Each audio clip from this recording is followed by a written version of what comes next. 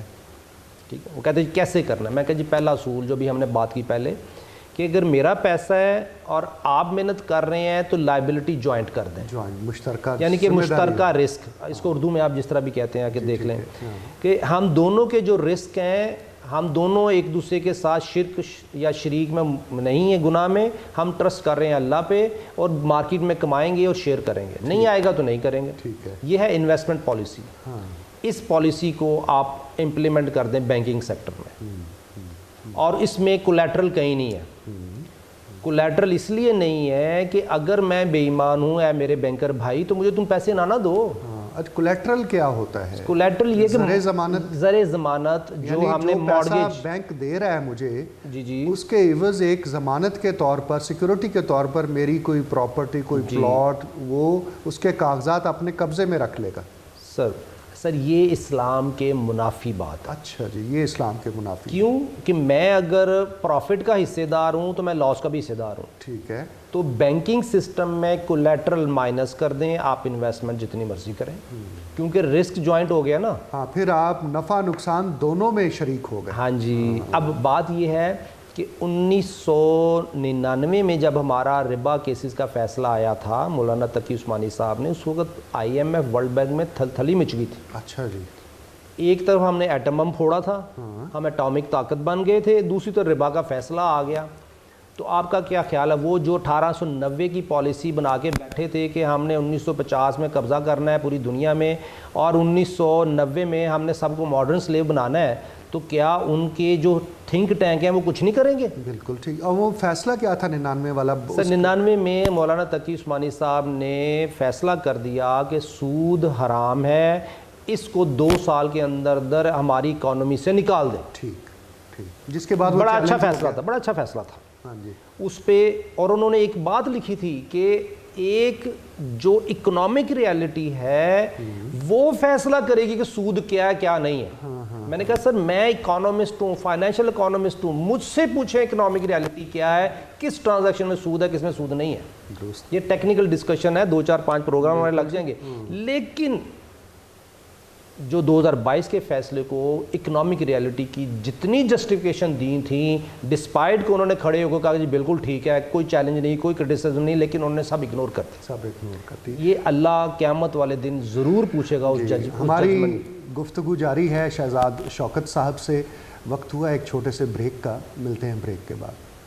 Programme میں آپ کو دوبارہ سے خوش آمدید کہتے ہیں. ہمارے ساتھ معروف ماہر معیشت اور چارٹرڈ اکاؤنٹنٹ جناب شہزاد شوکت صاحب موجود ہیں, جنہوں نے وفاقی شرعی عدالت میں ربا کو حرام قرار دینے کے حوالے سے بھرپور طریقے سے اپنا مقدمہ لڑا اور کنونس کیا کہ کیوں کر سود حرام ہے, اور آپ نے پروگرام کے پہلے حصے میں اس حوالے سے تفصیلی ان کے خیالات جانے ہیں.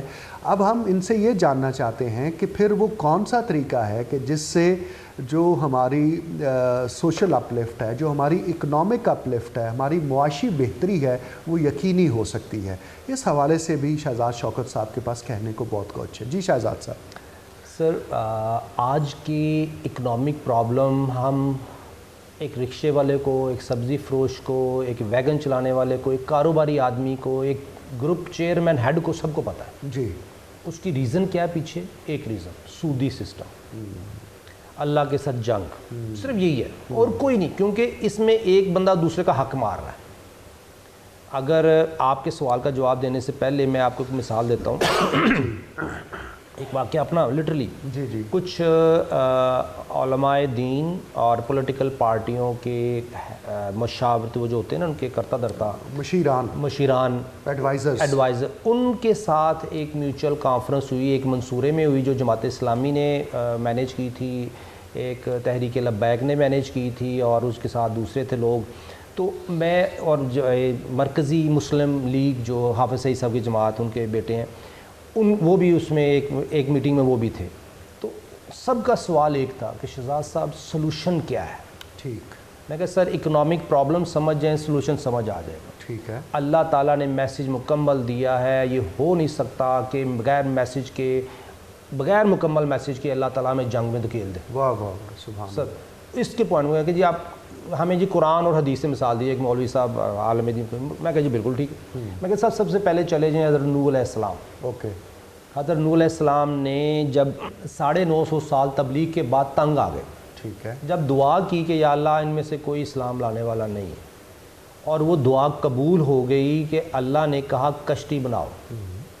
جب ایک پیغمبر, ایک نبی بد دعا کرتا ہے قوم کے لیے تنگ آ کے, اور اللہ نے اگر ان کو مارنا ہے, سزا دینی ہے, تو اللہ کن کہہ دیتا. اللہ نے کن نہیں کہا, اللہ نے حضرت نوح علیہ السلام سے کہا کشتی بناؤ. اس کے پیچھے کیا حکمت ہے؟ ایز این اکانومسٹ میں یہ دیکھتا ہوں کہ اللہ تعالیٰ اکنامکس ہے آپشن, کون سی بہتر آپشن ہے, کون سی بہتر آپشن نہیں ہے, کون سی آپشن اویل کرنی ہے, کہاں رسک زیادہ ہے, کہاں رسک کم ہے. تو اللہ نے آپشن دی حضرت نوح علیہ السلام کی قوم کو, اور حضرت نوح علیہ السلام کو آرڈر دے دیا کشتی بنانے کے بعد تبلیغ جاری رکھو. ایون جب طوفان آ گیا, پانی نظر آ گیا، پھر بھی آپشن تھی کہ جو اس کشتی میں آ گیا بچ جائے گا. ٹھیک سر اس میں حکمت یہ ہے، پوائنٹ یہ ہے کہ اللہ تعالیٰ آپشن دیتا ہے کہ آپشن انسان کے پاس ہے کہ اس نے اے کیٹیگری میں جانا ہے، بی کیٹیگری میں جانا ہے، اس نے صالح لوگوں میں جانا ہے، اس میں شرک والے لوگوں میں جانا ہے، تاکہ قیامت والے دن جب جہنم رسید ہو تو اللہ ان کو کہے گا کہ یہ میں تمہیں آپشن دی تھی، اختیار دیا تھا تمہیں، اختیار دیا تھا کہ اس کشتی میں بیٹھ جاتے تو تم کامیاب ہو جاتے. ٹھیک پہلی بات تو سر یہ ہوگی. دوسری بات، اس کا مطلب یہ ہوا کہ اللہ تعالیٰ سیگریگیٹ کر دیتا ہے تو پھر ظلم ختم ہوتا ہے. شرک ظلم تھا، حضرت نوح علیہ السلام کی قوم شرک میں مبتلا تھی، تو جب شرک کرنے والے اور شرک نہ کرنے والے علیحدہ ہو گئے تو وہ ختم ہو گئے، شرک کرنے والے ختم ہو گئے. تو اس کا مطلب یہ کہ اللہ کے کچھ اصول ہیں. اسی کو دوسری مثال لے لیں، ہفتے والے لوگ. ہاں ایک یہودی اٹھا کہ جی اللہ نے یہ کہا ہے کہ ہفتے کو مچھلیاں نہیں پکڑنی. میں اس کو کہتا ہوں شاید وہ ان کا مفتی تھا. ٹھیک ہے. اس نے کہا جی یہ ہفتے کو زندہ رکھو، مچھلیاں نہ پکڑو، لیکن اتوار کو باہر نکال لو. اور پھر اللہ کو بتائیں گے کہ اے اللہ تعالیٰ دیکھو آپ کا حکم ہے کہ ہفتے والے دن مچھلیاں نہیں پکڑنی، ہم نے نہیں پکڑی، ہم نے تو اتوار کو پکڑی ہیں. تو جو پروسیجر تھا پاؤنڈز میں شکار کرنے کا لیکن مچھلیوں کو زندہ رکھنے کا، وہ انہوں نے اڈاپٹ کر لیا، لیکن اللہ کے حکم کی نافرمانی نہیں کی کیونکہ ہفتے کو تو نہیں پکڑی. سر یہ لکونہ نکالا اللہ کے حکم میں سے ان شاطر لوگوں نے جو اپنے آپ کو اس وقت کے مفتی کہتے تھے، جو بینیفٹ لینا چاہ رہے تھے سسٹم سے. اس مفتی کے فتوے سے کیا ہوا، کیونکہ یہ نامکمل فتویٰ ہے، کہ ایک سیٹ امیر سے امیر تر ہو گیا، دوسرا سیٹ ان کو منع نہیں کرتا تھا، کہتے تھے سانوں کی، پنجابی میں نے کہ اگر یہ گناہ کر رہا ہے تو ہم کہہ رہے ہیں سانوں کی. تو تیسرا سیٹ تھا جو ان کو منع کرتا تھا کہ اللہ کے احکامات کے ساتھ غلو نہ کرو، دو نمبری نہ کرو، لا تغلو دین، کہ دین میں غلو نہ کرو، جو اللہ کے احکامات ہیں اس میں اسراف نہ کرو، اس میں اپنی طرف سے ملاوٹ نہ کرو.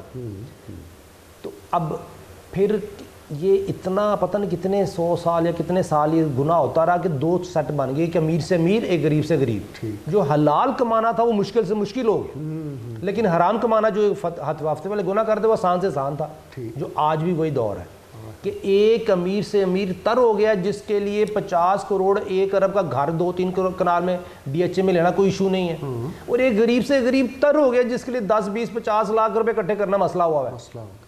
سو وہی جو ہفتے والے دور کا ہوا، تو اس وقت ایک مفتی اٹھا، اللہ کا بندہ اٹھا، اس نے کہا اپنے آپ کو آئسولیٹ کر لو، دیواریں بنا لو. دیواریں بنائی گئی. جیسے ہی دیواریں بنائیں تو جو ظلم کرنے والے لوگ تھے اور جو کہہ رہے تھے سانوں کی، اور باقی جو ان کو منع کرنے والے تھے وہ علیحدہ ہو گئے. جیسے ہی علیحدہ ہوئے یہ ظلم ختم ہو گیا. ٹھیک.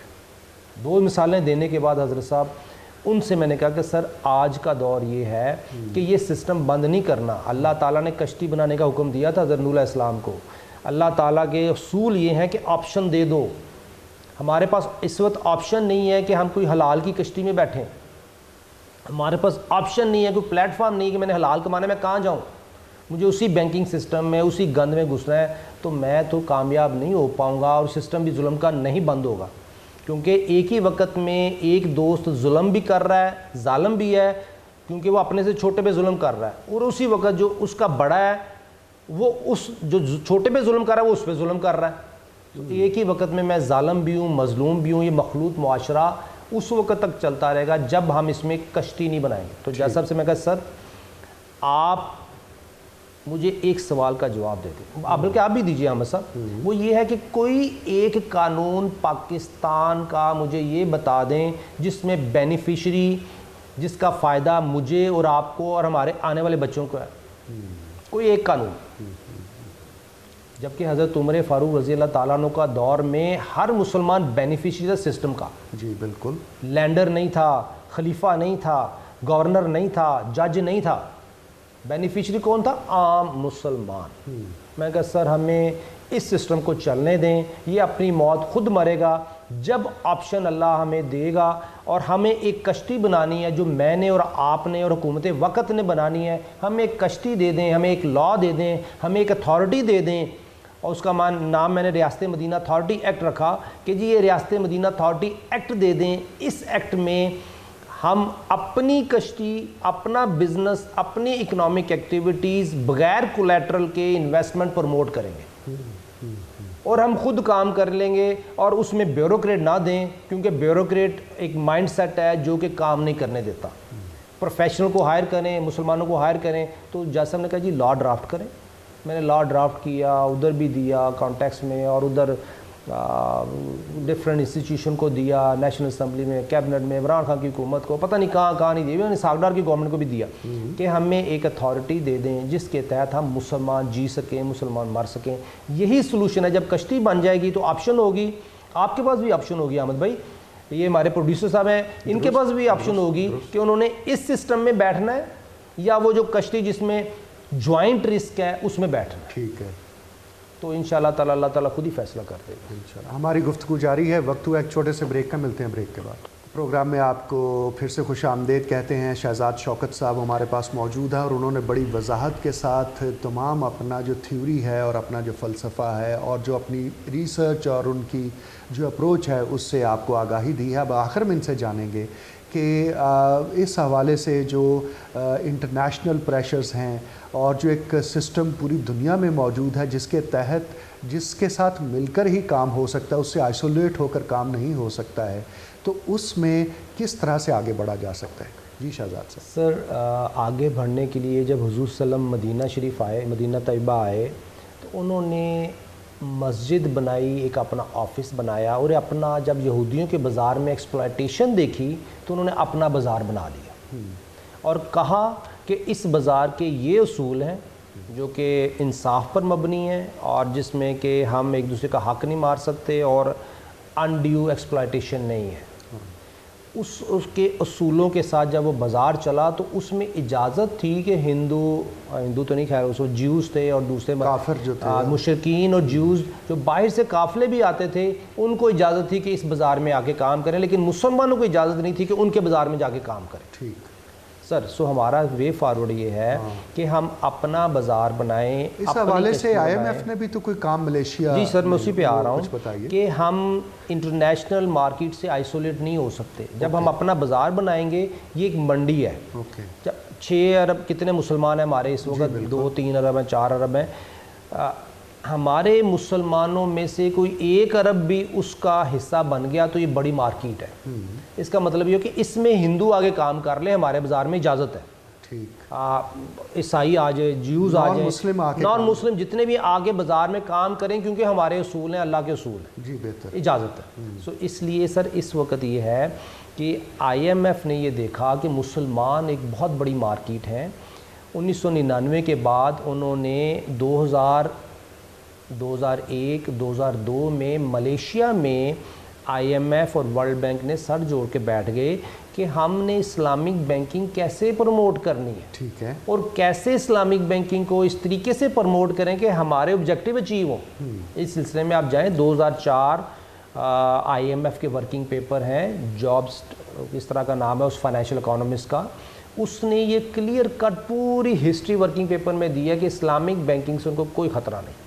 اسلامک بینکنگ وہی ہے جو کنونشنل بینکنگ ہے, اس میں بھی وہی لینڈر اتنا ہی کما رہا ہے جتنا کہ کنونشنل بینکنگ میں کما رہا ہے. تو Islamic banking is a good, basically یہ انہی کی ایک پروڈکٹ ہے کنونشنل بینکنگ, جنہوں نے آج کا کنونشنل سسٹم کھڑا کیا ہے, اسلامک بینکنگ انہی کی ہے.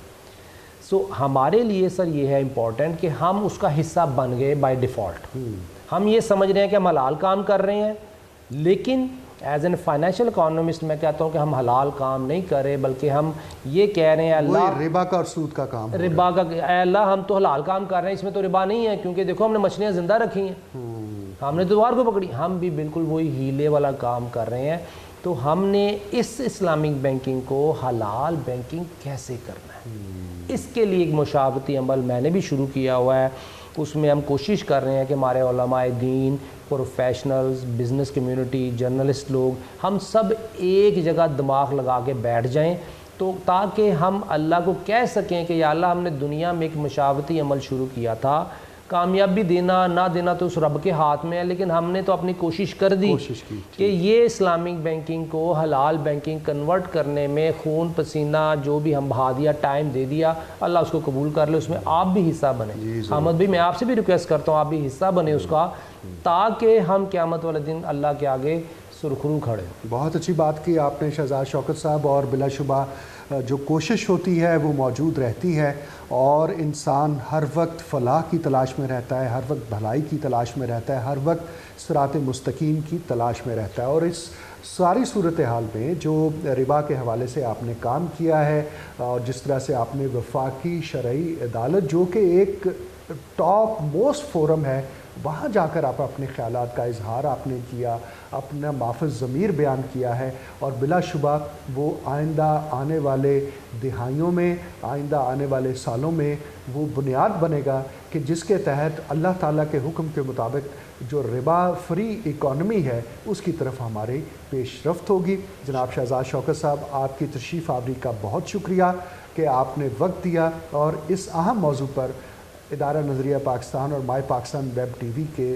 قارئین اور ان کے ناظرین کے لیے آپ نے وقت نکال کر اس کی وضاحت کی، بہت شکریہ۔ اس کے ساتھ ہی ہمارے آج کے پروگرام کا وقت ختم ہوا چاہتا ہے۔ اپنے میزبان حامد ولید کو اجازت دیجیے، اللہ حافظ۔